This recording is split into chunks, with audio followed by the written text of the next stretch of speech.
I think anyone who's a speaker, a preacher, a teacher, generally has a few hobby horses that they ride on, and certainly in regard to speak into the whole creative life and even the faith life, really. One of the things that I often come round to speak about, because I see so many people struggle with it, is the kind of struggle with imperfection, or the struggle to try and be perfect. Now, obviously, in a faith context, it's not according to our works that we're saved, but according to our faith. But bring that into our creative life.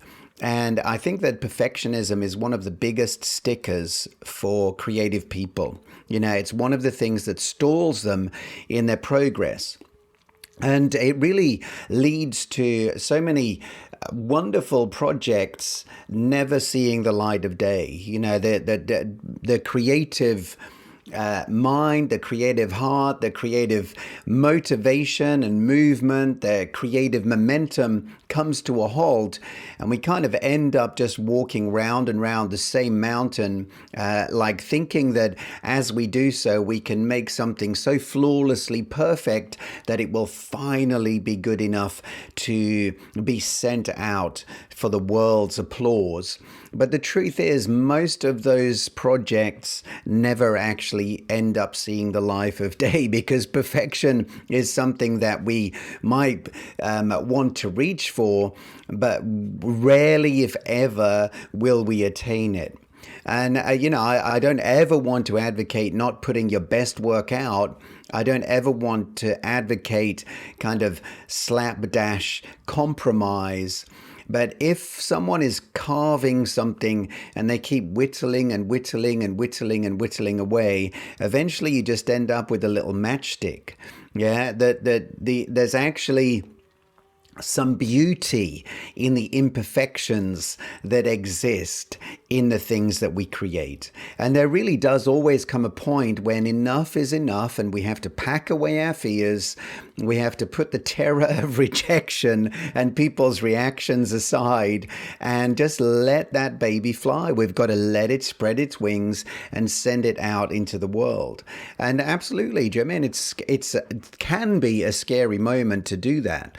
And there are many one-star bruises that people bear that prove that point. We're not here to guarantee, but if we put out our creative work, it's never a guarantee that it will be embraced with the same passion with which we put it out to the world. But the truth is that the journey to that 5-star doesn't often, or many times, doesn't begin on the top of the pile. We have to go through some of the learning processes and the challenges of growing and getting better and improving. I mean, as in my publishing, for example, I've published hundreds and hundreds of books, but my early books, I'm embarrassed to look at them, to be honest. I think I should round back and redo much of what I did in the early days, because they were radically imperfect.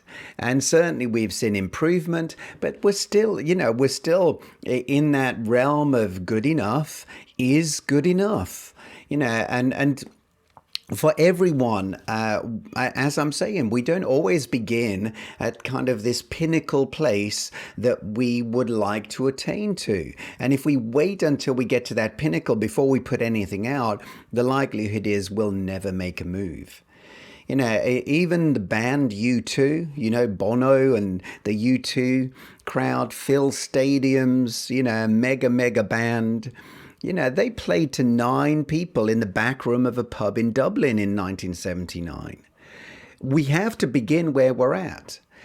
We have to fearlessly start the journey and refuse to be discouraged, because to a large degree, it's all part of this creative roadmap that will allow you to grow, allow you to improve, and allow you to kind of step out in creative ways without being exposed to the whole world. And so embracing imperfection, I think, is an essential skill if we want to really flourish in the creative sphere. You know, the word imperfect, if you just jiggle it around and add a bit of a flourish, can actually say, I'm perfect. You know, I'm perfect as I am. You know, in all of my quirks, in all of my imperfections, there's actually a perfection that comes through, because creativity is never meant to be kind of just a cookie cutter enterprise. You know, in a sense, we as the creative are the product that we sell. And, you know, unless we are unique in our approach, unless we come with all of who we are, you know, it's really our individuality that allows our value to shine the brightest. I love in Ephesians 3 verse 10, it reads, "To the intent now that unto the principalities and powers in the heavenly places might be known by the church," that's you and I, "the manifold wisdom of God." And, you know, roll that back, look at that in Strong's Concordance. The word there in the Greek means much variegated and multifarious.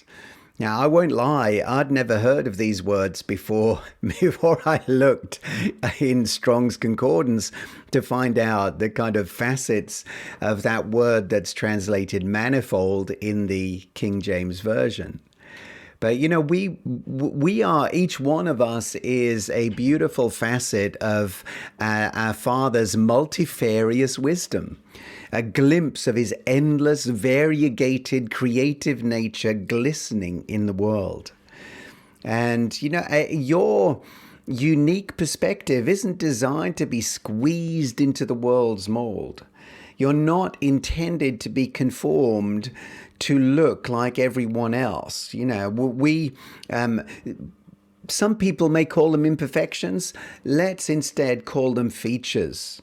And as much as this is still a journey that I'm on, I'm learning. I actually wrote that I learned this, but I think it's more honest to say I'm learning to celebrate my quirks, to actually accept and be content with who I am, and the fact that our differences make our voice stand out in some way.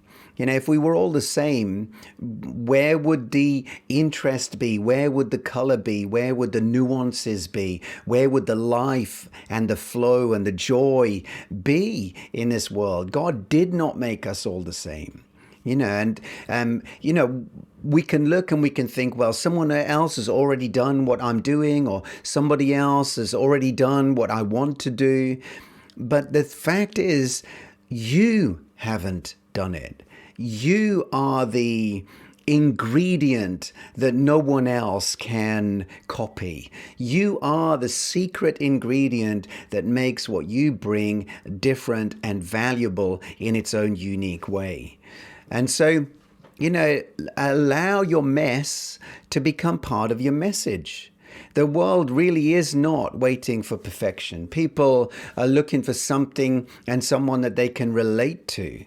You know, they're scanning the horizon looking for a brave soul that they can look at and say, wow, if they can do it, surely I can. You know, of course, put your best self out there, but put yourself out there in an honest, authentic way that gives permission to others to do the same. And then, you know, when they will feel released to stretch their creative wings and have a go, just like you do, just like you are, just like you have done. And, you know, we want to, I've heard it said that, you know, the baby eagle gets thrown out of the nest and kind of falls from the tree, flapping its wings desperately, does not look graceful at all, does not look in any way close to perfection. Yeah. But in that flapping and falling and fumbling and figuring out, that bird eventually finds its rhythm. And with every beat of your creative wings, you get stronger and more confident. You know, I've put here that your beak may be wonky, your plumage may be a little wild in places, but my dear friend, my brother, my sister, you are flying. You know, stretch your creative wings, jump from the nest, catch a thermal of inspiration, and just let the world enjoy your glorious imperfection. Well, thanks for listening. Hopefully, it's been an encouragement to you today. If you want to connect any further, you can do so through my website at davidleemartin.com. Have a great day.